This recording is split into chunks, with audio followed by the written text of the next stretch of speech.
Imagine being invited to a private island by a billionaire just to get there, know you've been drugged, and then realize once you gain your memory back that you've already been to this island countless times. I would lose my mind. Private islands, powerful elites, people mysteriously losing their memory. One movie that could definitely be about real scandals and powerful elites, directed by Zoe Kravitz, Blink Twice, is one of the most controversial movies ever put out.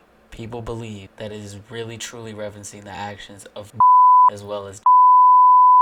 So I'm not gonna lie, I watched Blink twice and some of the connections are just wild. The accuracy from parties, the private islands, the actions, the way people are manipulated is absolutely absurd. Definitely if you're into conspiracies and connections with real referencing, and if you're into scandals that are referencing real lives that are put in movies, this is your next watch. But it oddly got pushed under the hype as it didn't get enough recognition I believe it deserved, because themes in this movie felt eerily similar to real life scandals that have gone on in the industry of film, government in general. And now that things are being uncovered for these scandals that have gone on with specific people in power, it is definitely creepy to look back on how accurate Zoe Kravitz depicted this. The fact that this was Zoe Kravitz's directorial debut is just a flat out statement, as she is not just one-dimensional, not just an actor, but truly has a master of her craft in the film industry. And people are saying that she definitely wanted to bring this topic to light and directed it the way she did to definitely turn heads and draw attention to this topic. So let me know after we watch this breakdown if you believe this is real, this is conspiracy, or this is truly a depiction / mockumentary of what really did go on in real life at one point. Alright, this is a full breakdown of all symbols and story details in Blink Twice.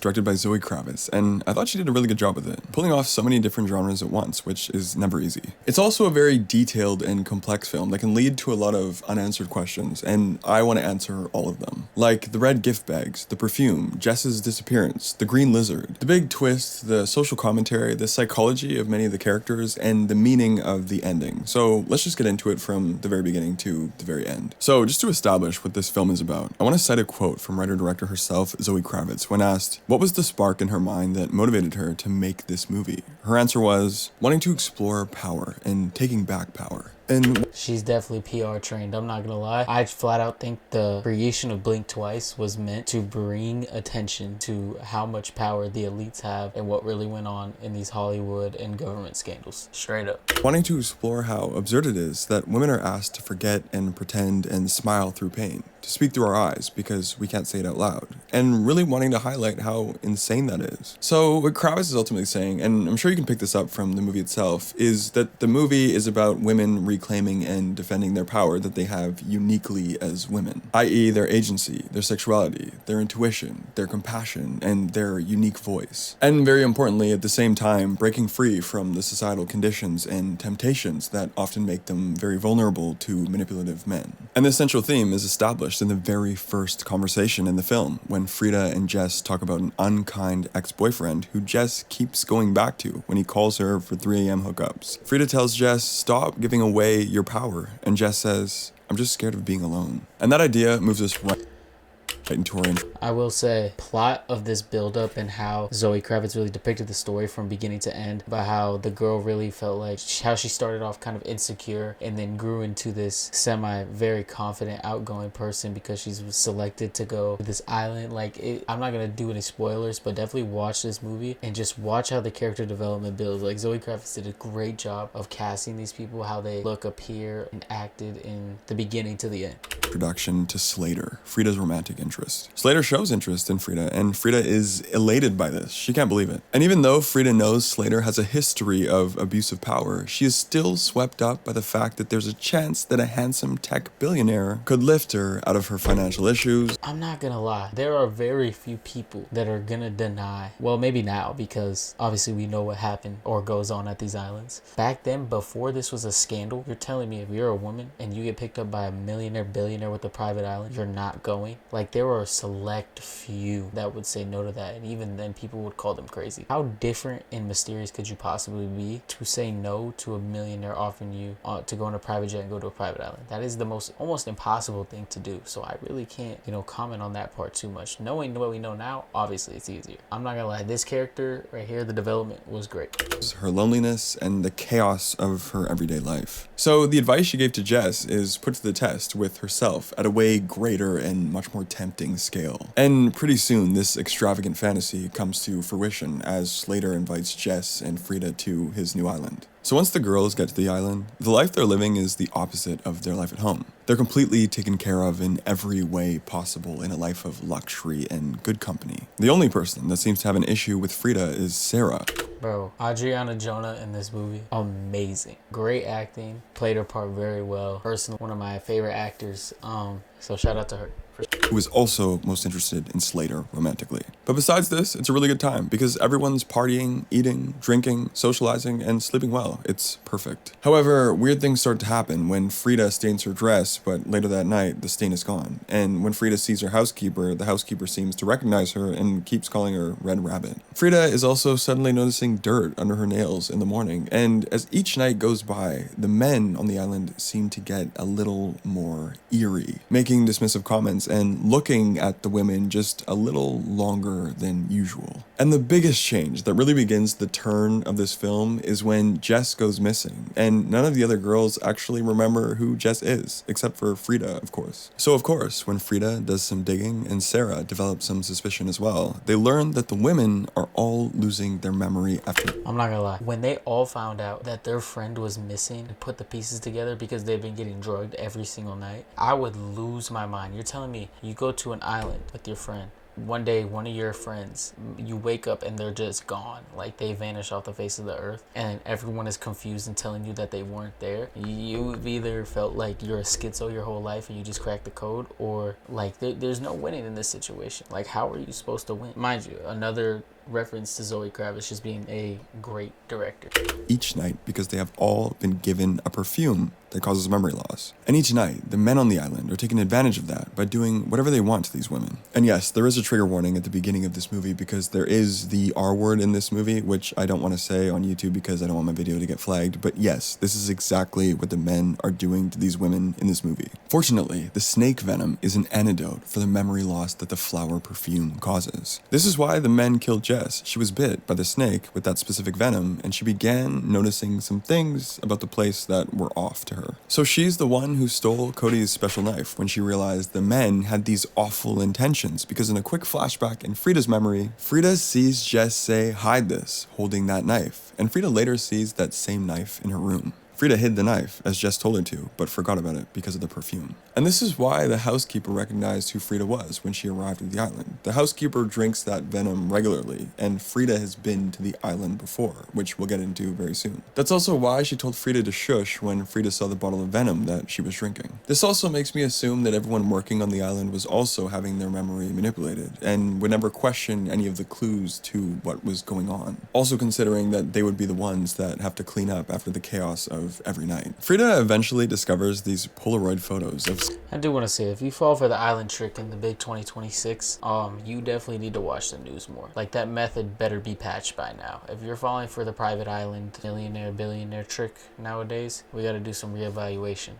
Later giving away these red gift bags to many different male guests at the island. The reason for this is the red bags contain the perfume, which the men could use on women whenever they like, even after they've left the island. Frida also discovers a photo of herself at the island on another occasion, and as this venom antidote starts to kick in more and more, she remembers being at the island once before and continuing to be abused by Slater. That's where she got the scar, that's where she bit off Vic's missing finger, that's where she's always getting dragged to collect the dirt under her nails, and more subtly, in the rainforest, that's where she sees, and we see, the green lizard.